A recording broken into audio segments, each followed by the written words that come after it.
하나님 말씀은 신약 성경 258페이지, 신약 성경 258페이지 로마서 14장 19절부터 23절까지 봉독합니다. 그러므로 우리가 화평의 일과 서로 덕을 세우는 일을 힘쓰나니 음식으로 말미암아 하나님의 사업을 무너지게 하지 말라. 만물이 다 깨끗하되 꺼리낌으로 먹는 사람에게는 악한 것이라. 고기도 먹지 아니하고 포도주도 마시지 아니하고 무엇이든지 내 형제로 거리끼게 하는 일을 아니함이 아름다우니라. 내게 있는 믿음을 하나님 앞에서 스스로 가지고 있으라. 자기가 옳다 하는 바로 자기를 정죄하지 아니하는 자는 복이 있도다.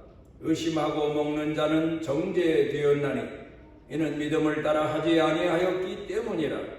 믿음을 따라 하지 아니하는 것은 다 죄니라.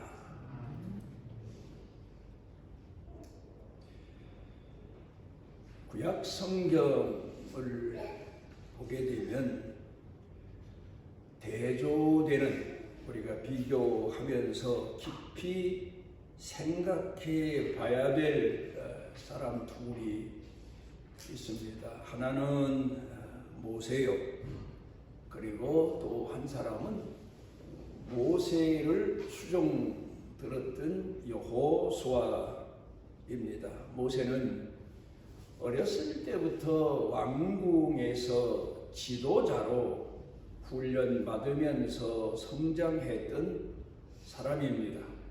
물론 그러다가 나중에 광야로 도망가서 광야에서 양을 치는 자로 살긴 했지만 어렸을 때에 지도자로 훈련받은 그 훈련이 몸에 배서 어디 가든지 사람들을 통솔하고 이끄는 데는 아마도 남다른 그런 재능을 겸비하고 있었던 것 같습니다. 그런데 성경에 기록된 내용을 보게 되면 그렇게 철저하게 어렸을 때부터 지도자로 훈련받았던 사람임에도 하나님이 그를 선택하셔서 그가 하나님 앞에 40여 년 동안 백성의 지도자로 충성하며 살았는데 끝내는 마지막 하나님께서 약속하신 약속의 땅에, 가나안 땅에 이르지를 못합니다.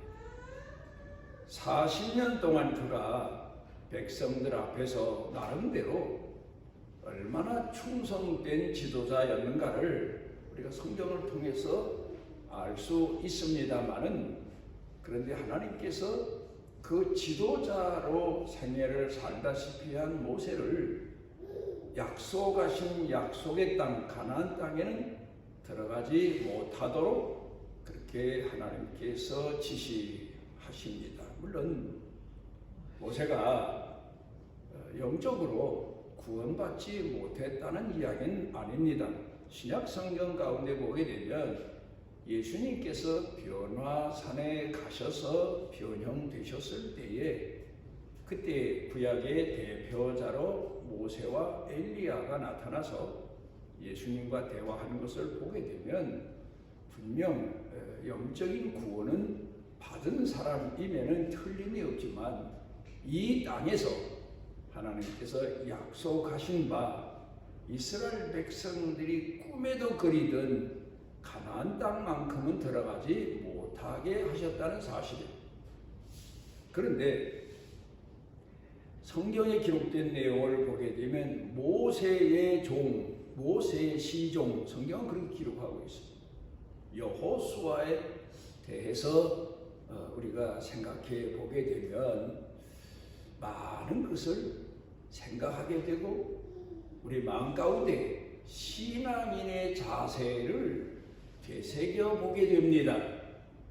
여호수아가 어떻게 해서 모세의 종이 됐는지 모릅니다.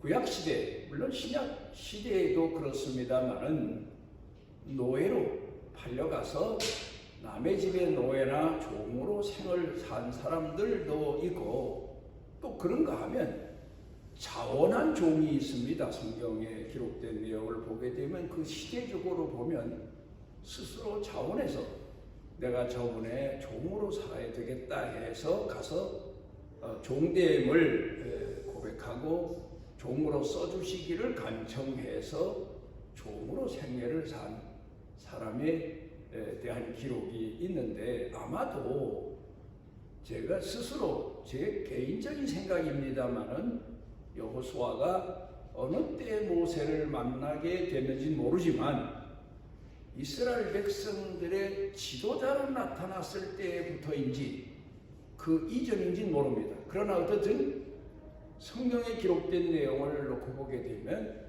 지도자로 살 때에 여호수아의 이야기가 나온 걸 보게 되면 모세가 이스라엘 백성들의 지도자로 살 때에 여호수아가 아마도 자원해서 스스로 나는 모세의 종이 되기를 원합니다. 나를 종으로 받아주십시오. 그렇게 해서 모세를 40여 년 동안 섬겼던 것 같습니다. 제 추측입니다. 그런데 이 여호수아가 광야 생활이나 모세가 지도자 생애를 살 때에 몇 번에 걸쳐서 하나님 앞에 범죄를 합니다. 자기 성격을 이기지 못하고 백성들 원망에 휘둘려서 그만 지도자의 자질을 스스로 포기하다시피 하는 그런 죄를 범하게 되고, 결국 하나님은 그 일로 인해서 너는 내가 약속한 약속의 땅에 들어가지 못하리라, 그렇게 하나님이 선포를 해 놓으셨습니다. 그런데 그를 섬기고 그를 따랐던 여호수아는 보통 사람들이 생각을 못했던 바일 겁니다. 어떻게 그를 받들어 섬기던 시종이었던 여호수아가 마지막에 모세의 뒤를 이어서 백성들을 이끌고 가나안 땅에 들어갈 수 있었을까? 거기에는 아마도 겸손한 믿음이 아닐까. 우리가 보통 예수를 믿는다, 믿음을 가졌다, 저 사람 참 믿음 좋아 보인다, 뭐 그런 얘기를 많이 합니다. 예수를 믿음으로 구원을 받는다, 믿음에 대해서 얘기를 하는데, 이 믿음을 놓고 보게 되면 믿음도 우리가 근간에 큰 건물을 가보면 층층으로 되어 있는 것처럼 믿음도 여러 단계의 믿음을 분석해 볼 수가 있는데, 하나님께서 제일 싫어하시는 믿음이 있습니다. 믿음은 다 똑같은 것 같아도 그게 바로 교만입니다.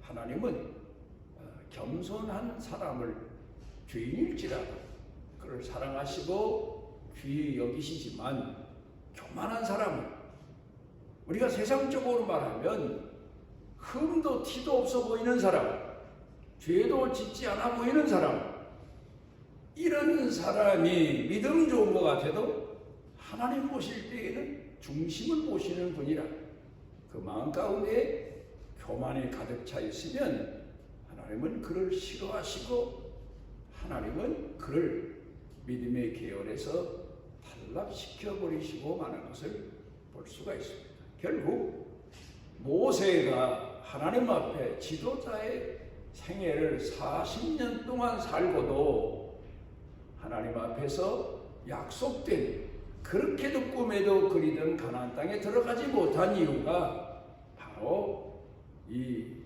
교만의 죄, 어찌 보면 정욕의 죄, 어찌 보면 자기를 다스리지 못하는 분노의 죄, 그런 죄 때문인 것을 우리가 알게 됩니다. 그런데 여호수아는 모세를 낮은 자리에 섬기면서 누가복음 19장에 예수님께서 비유들어 말씀하신 내용에 나오죠.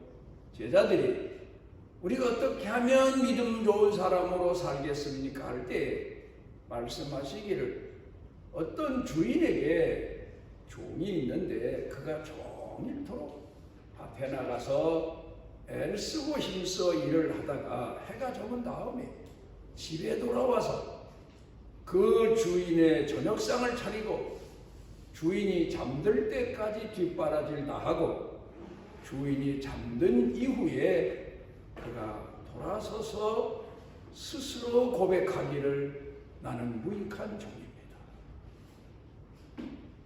보통 교만한 사람, 웬만한 사람 같으면 내가 종일토록 일하고 또 해가 저물어 주인 집에 와서 주인이 애를 썼다고 해서 내게 저녁을 지어주는 게 아니라 내가 주인의 저녁상까지 차리도록 고생을 하고 주인이 잠들 때까지 뒷바라지 다 했으니 나는 이 집에서 공로자다. 나 없으면 주인이 하루도 못 살 거다. 이런 거만한 생각을 가질 것 같은데 그 종은 고백하기를 나는 무익한 종입니다. 그 말의 의미는 내가 주인을 섬길 수 있어서 감사합니다. 내가 주인 밭을 돌볼 수 있어서 감사합니다. 쓰임 받을 수 있어 감사합니다. 이런 고백입니다. 여호수아는 아마도 모세를 섬기면서 이 믿음을 가지고 모세를 따라 다녔던 것 같습니다. 홍해바다 앞에서 있었던 이야기가 전설로 전해져 오고 있지 않습니까? 모세가 하나님 앞에 기도합니다. 이 백성을 이끌고 여기까지 왔는데 앞에는 홍해바다, 뒤에는 애굽 군대가 다시 이스라엘 백성들을 잡아가려고 몰려오고 있으니 백성들은 죽게 됐다고 아우성이고 어찌하면 좋겠습니까? 그래서 하나님 앞에 간절히 부르짖어 기도했더니 하나님께서 그에게 말씀하시기를 홍해바다를 전설은 그렇습니다. 치고 건너라. 그렇게 말씀을 하셨다는 겁니다. 그런데 모세가 홍해바다를 쳤는데 물이 갈라지거나 기적이 일어나야 되는데 안 일어나는 거예요. 그래 주저하니까 여호수아가 주인님 하나님께서 홍해바다를 치고 가라 하지 않으셨습니까? 가십시오. 그러면 홍해바다가 갈라질 겁니다. 맞다. 내 말이 맞다. 하나님이 말씀하셨으니 믿고 가자. 그리고 나아갔더니 홍해바다가 갈라졌다. 이런 전설적인 이야기가 있습니다. 그런데 제가 주시해 본 성경 내용은 모세가 하나님 앞에 부름을 받아서 호렙산으로 올라가지 않습니까? 계명을 받으러. 그리고 여호수아는 산 중턱쯤 됐는지 아니면 모세가 하나님 앞에 율법을 받으러 올라간 그 아마 위치 아래쯤 되는지 모르지만 아마 우리 생각에는 한 중턱쯤 되지 않았나 그렇게 생각합니다만 어쨌든 모세가 하나님 앞에 부름받아서 산으로 올라가고는 뭐 2, 3일 만에 내려왔다. 열흘 만에 내려왔다. 보름 만에 내려왔다. 그 얘기가 아닙니다. 한 달이 넘습니다. 산으로 하나님 앞에 부름받아 올라갔다는 모세에 대한 소식이 전혀 없는 겁니다. 열흘 지나 보름 지나 한 달 지나도 그러니까 산 아래 백성들 세상에는 난리가 난 거죠. 모세 죽었다. 여호와가 우리를 이끌어서 여기까지 왔다고 했지만 모세가 하나님 앞에 부름받아 산으로 올라갔는데 세상에 사람이 산 꼭대기에 올라가서 어떻게 저 산 위를 보게 되면 무슨 먹을 게 풍족한 것도 아니고 바위 추sun인데 저기서 어떻게 한 달 이상을 사냐. 죽었다. 그러니까 우리 백성들이 흩어지지 않게 하기 위해서 우리도 애굽에서 많이 본 것처럼 신을 만들어서, 종교를 만들어서 백성들이 흩어지지 않게 하자. 그리고 백성들의 장로들이, 지도자들이 선동이 돼서 아론을 위협합니다. 아마도 아론은 망설였겠지요. 주저했겠지요. 아니다, 좀 기다려보자 했겠지요. 그렇지만 한계가 있습니다. 아론도 결국은 백성들의 선동을 받아들여서 금송아지를 만듭니다. 너희 중에 금붙이 있는 걸 다 가져와라 해가지고 그를 녹여서 금송아지를, 애굽에서 봤던 것처럼 애굽 신인 금송아지를 만들어서 섬깁니다. 그리고는 애굽에서 애굽 사람들이 금송아지 앞에서 노래 부르고 춤추던 것을 듣고 본지라 그대로 행하고 있습니다. 다 변했습니다. 하나님을 믿지 못한 겁니다. 그런데 모세는 그 호렙산에 하나님 앞에 부름받아 올라가서 하나님 앞에 십계명을 받지 않습니까? 두 돌판에다 하나님께서 계명을 새겨주셔서 그걸 받아가지고 40일 만에 내려오는데 중요한 건 그겁니다. 모세는 하나님을 만나고 영적인 체험을 하고 그러다 보니까 40일이 꿈같이 지냈다고 생각이 됩니다. 그런 영적인 체험이나 또 신령한 체험. 그런데 이도 저도 아닌 산 중턱에서 모세를 40일 동안 기다린 여호수아는 도대체 어떤 믿음으로 기다렸을까? 대단한 것. 하나님을 믿으니 또 나를 믿으라. 예수님이 그렇게 말씀하신 것처럼 얼마나 하나님을 믿는 믿음이 깊었으면 40일 동안, 그렇다고 무슨 소식이 전해져 온 것도 아닌데 그 자리에서 모세 내려올 때까지 기다렸을까? 참 하나님의 신에 사로잡힌 믿음을 가진 사람이라고 볼 수 있겠습니다. 우리가 예수를 믿습니다. 그러면서도 때로는 낙심이 될 때가 많습니다. 환경이, 여건이 나로 하여금 낙심되게 만들고 하나님에 대한 부정하는 마음을 갖게 만들고 그래서 흔들리고 그런 경우가 많은데 혼자 산에 중턱에 있으면서 40일 동안 하나님이 불러가신 모세는 분명히 하나님 앞에 부름을 받고 갔으니 하나님이 다시 되돌려 보내신다. 그 믿음을 가지고 40일을 견뎠다. 참 대단한 믿음. 어떻게 그런 믿음을 가질 수 있었을까? 분명 제가 생각할 땐 예수님이 누가복음 7장에서 말씀하신 것처럼 겸손한 믿음, 낮아지는 믿음. 사람이 그렇습니다. 인내하는데 무슨 일을 할 때 자기를 낮추지 않으면 인내 못하고 낮추고 또 낮추고 낮추는 거예요. 최상의 믿음을 지키는 비결이고 다시 회복할 수 있는 비결이에요. 미국의 초대 대통령 워싱턴에 대한 전해져 오는 얘기가 있습니다. 하루는 아버지가 장에 가는데 따라갈래? 그러니까 아이들이야 뭐 옛날에 어른들 장에 가시는데 가자면 그러잖아요. 따라가고 싶은데 이제 따라갔습니다. 그런데 아버지가 장에 가시더니 한 곳에 이르러서 너 여기 있어라. 내가 잠시 일을 보고 와서 너를 데려가마. 그래 그 아들을 한 곳에 두고는 아버지가 일을 보러 다른 곳으로 가셨어요.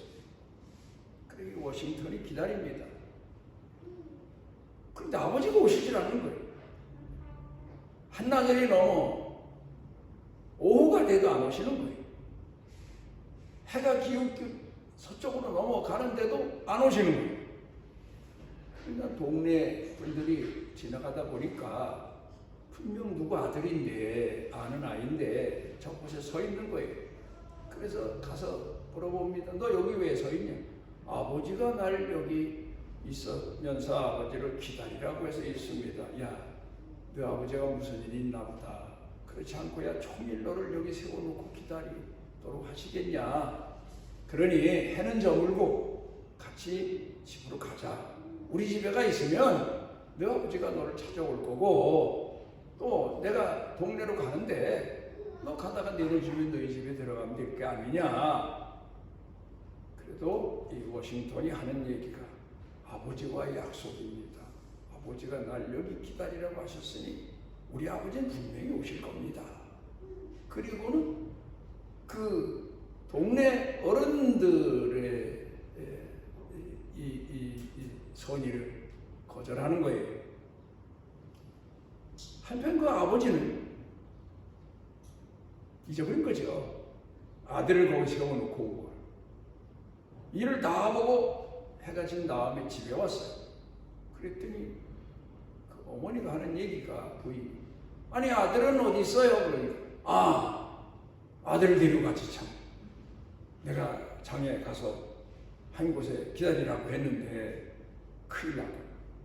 그래 아버지가 되돌아서 다시 그 아들 있으라고 하는 곳으로 와보니까 아들이 거기 기다리고 서 있는 거예요. 그래서 아버지가 너무 감격스럽기도 하고 미안하기도 하고 놀랍기도 해서, 아니 너 여기서 종일 기다렸니? 그러면 나는 아버지가 날 데리러 오실 줄로 믿고 여기 기다렸어요. 그래, 아버지가 그 아들을 데리고 왔다는 이야기입니다. 여기서 우리가 생각해보는 게 믿음입니다. 믿음. 얼마나 자식으로서 아버지를 믿었나. 우리 아버지는 오신다. 누가 뭐래도 에이 좀 기다리다 시간이 지난다. 무슨 정말 동네 분들 말 맞다나 우리 아버지가 무슨 일이 있나 보다. 집으로 가자. 동네 어른들이 가자니까. 그럴 수도 있잖아요. 그런데 아버지와의 약속을 지키기 위해서 한 자리에서 해가 지도록 기다리는 마음을 가졌다는 것. 그것 때문에 이 워싱턴이라고 하는 사람은 한 번 약속된 것에 대해서는 신의를 지키는 사람이구나. 어렸을 때부터 믿음을 가진 사람이로구나. 이제 그런 그 믿음의 얘기, 신뢰의 얘기, 기다림의 얘기, 이 이야기를 후대들에게 오고 있는 겁니다. 오늘 우리는 오늘을 살아가면서 과연 얼마만한 믿음을 가지고 살아? 보통 좀 신앙이 바로 훈련되지 못한 사람들은 하나님에 대한 믿음만 제일로 여깁니다. 주여 믿습니다. 그 믿음이 가장 큰 믿음이고 강한 믿음이고 틀림없는 믿음인 줄로 그렇게 착각하지만 성경으로 돌아가서 그 내용들을 살펴보게 되면 하나님에 대한 믿음이 있고 내 자신에 대한 인식, 내 자신에 대한 믿음, 또 그런가 하면 계명에도 나온 대로 내 이웃과의 관계에서 있는 믿음도 있습니다. 세 가지를 생각해 볼 수가 있겠습니다.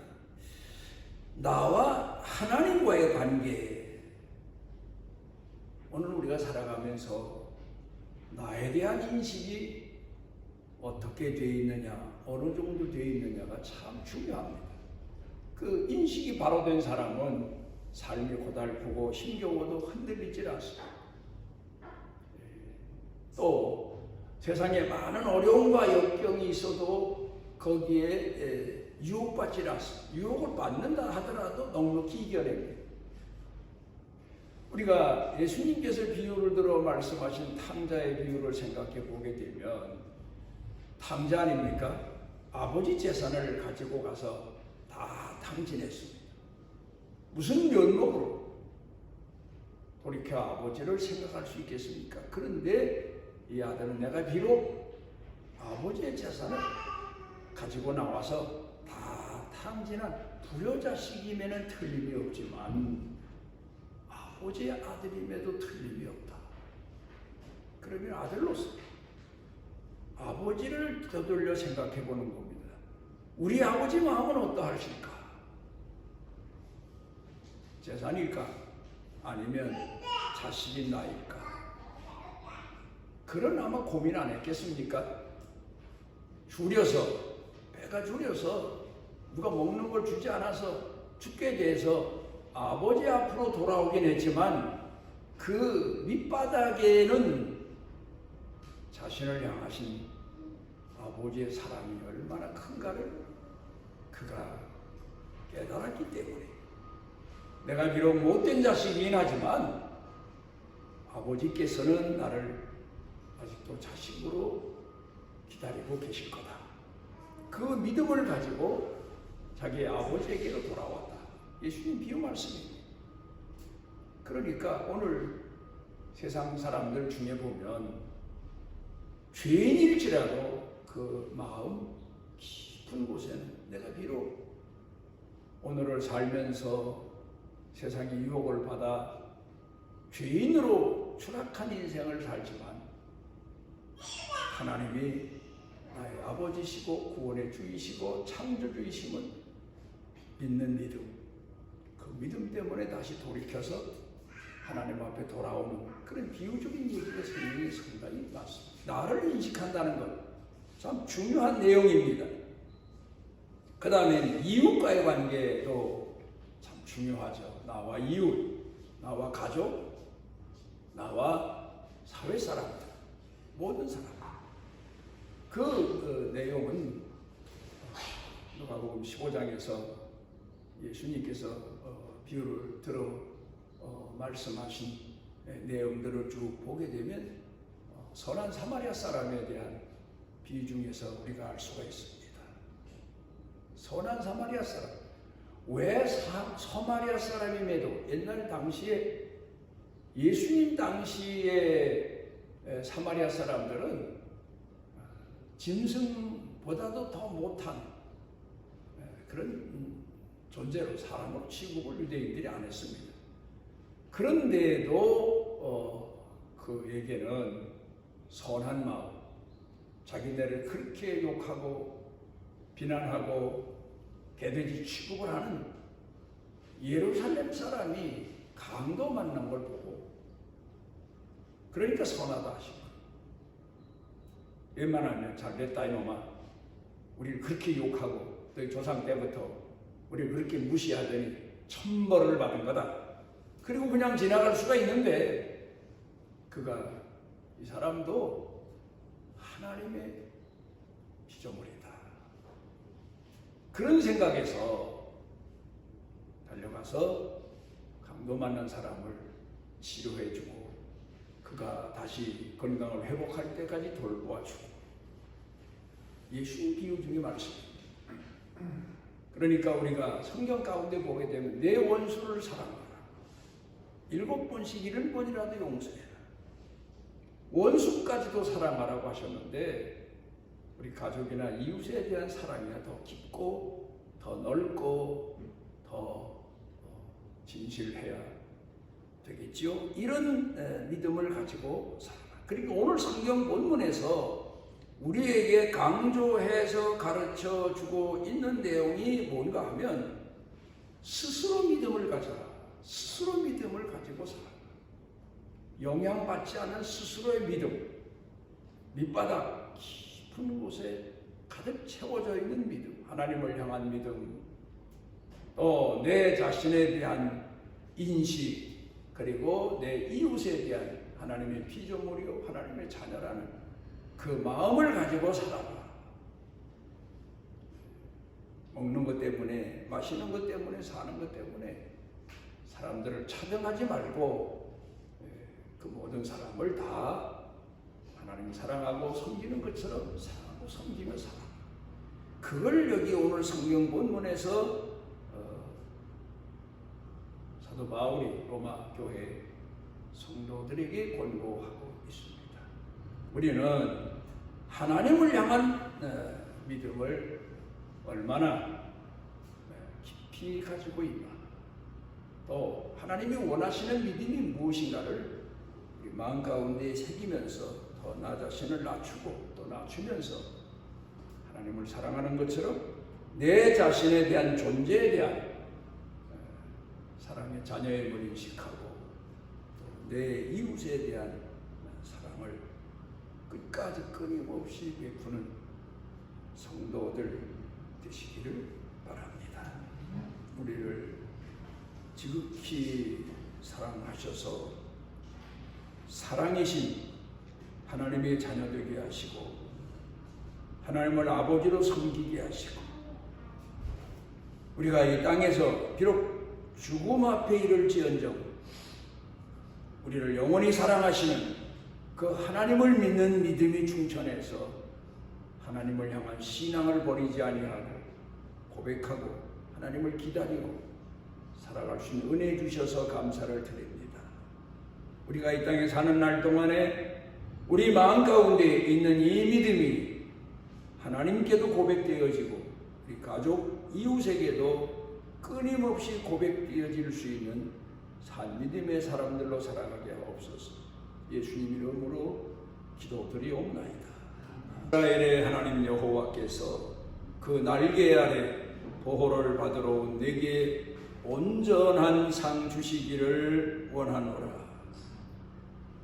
우리 죄를 대신해서 십자가에서 죄값을 치르시고 우리를 하나님의 자녀 삼아주신 우리 주 예수 그리스도의 무한하신 은혜와 세상 끝날까지 우리 허물과 죄가 태산 같아도 우리를 포기하지 아니하시고 품에 품으시고 사랑하시는 아버지 하나님의 만극하신 사랑과 우리 속에 내재하셔서 빛을 비추어 주시고 깨닫게 하시고 낮아지게 하시고 또 인내하게 하시고 주님의 약속을 기다리며 주를 찬양하며 살아갈 수 있도록 은혜 베푸시는 성령님의 능력의 은총이 사랑하는 자녀들 생각, 마음, 영과 육, 일터 경영, 온 가족 식구 그리고 온 교회 성도들 일터 경영, 생의 삶에 넘치고 넘치도록 함께 하시기를 축원하옵나이다.